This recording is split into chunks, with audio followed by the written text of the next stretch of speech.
Hello everyone, my name is Jennifer Terri. I make Philippine Travel Updates and we talk about what's going on in the Philippines in this channel. Welcome if you are new. Travel bans and a stricter quarantine days. According to Dr. Lechon, he used to be a member of the National Task Force, the government should revise the guidelines and tighten the protocols regardless if a person came from a yellow or red country. Dr. Lechon is not suggesting a specific protocol, but to me, it sounds like he wants the same protocol for yellow and red.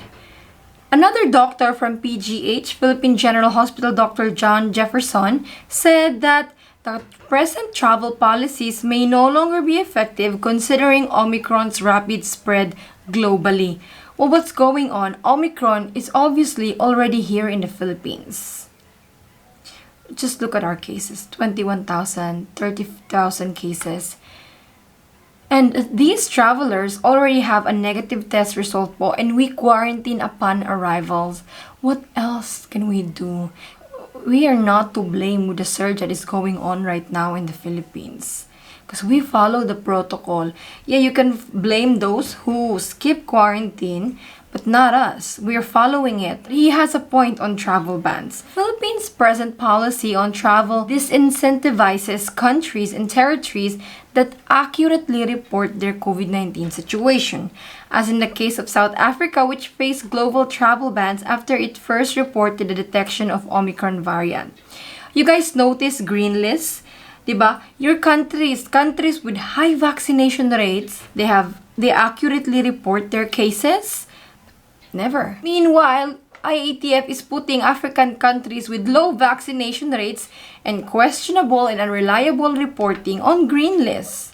While the positivity rate all over the world is exponentially increasing rapidly, more people in quarantine hotels are getting positive results, and since quarantine facilities for positive people are already fully booked, many non-OFWs po are paying for 14 days, 15 days quarantine hotels po. Hotel stay. So, be mindful po if you're traveling soon. Nako, usually insurances don't cover kasi yung quarantine stay sa hotel. Like, they would cover if you go to the hospital, but not usually in quarantine stay. If you know of an insurance company that covers quarantine stay expenses even in the hotel, well, comment down below po so our travelers can know as well. Having an insurance is actually, guys, a very good thing to have when you're traveling during the pandemic. Especially, it's not normal times. Flight disruptions, or you could get sick abroad. So, it's really good thing to have. It gives you confidence.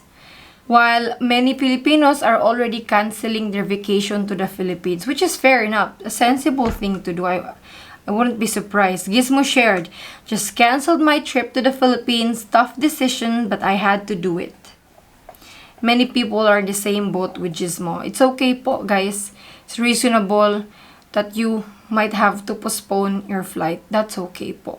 Hopefully, yun nga, the DOH will be right that the surge will peak at end of January and hopefully by February siguro or early March, matapos na po ito. It's important right now, the treatment is vaccination and booster shot. And I like what Dr. Bessa and Dr. Lechon said about travel bans. They said that it is not sustainable indeed. You might actually slow down the arrival of variants to the country, but we know that the treatment is vaccination and booster.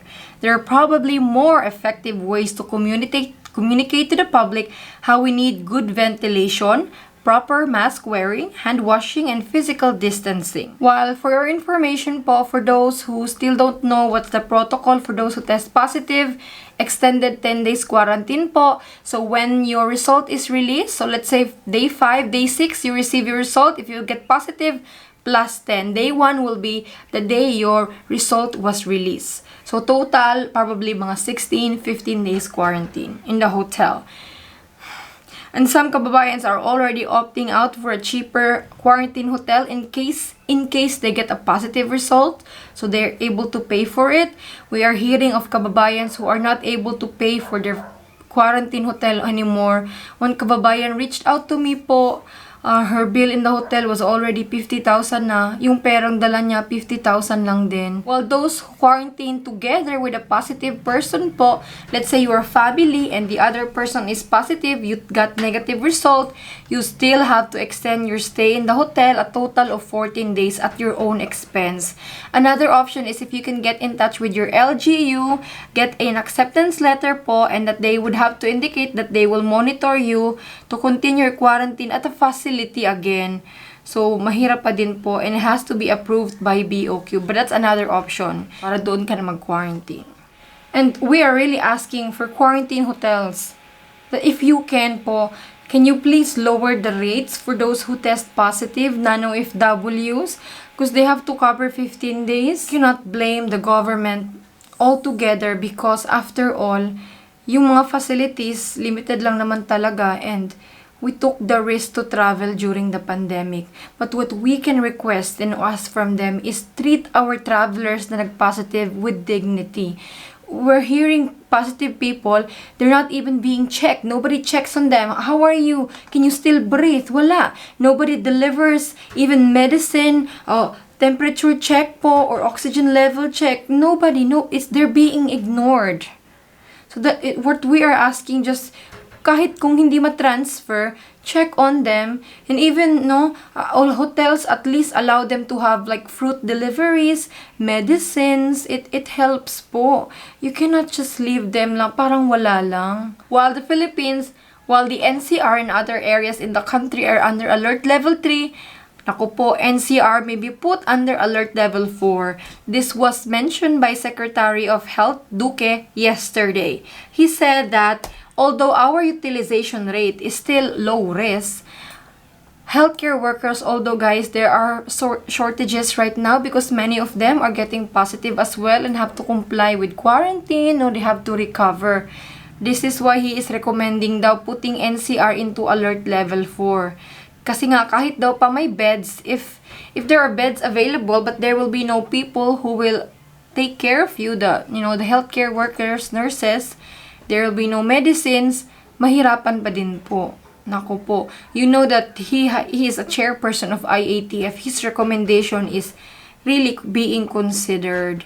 But what is alert level 4? No, it's better if we know now. Knowledge is power. What happens if NCR is put under alert level 4? Will there still be flights? Yes, there will still be flights, guys. In and out, interzonal, intrazonal is still allowed. It's not too bad. It's not ECQ.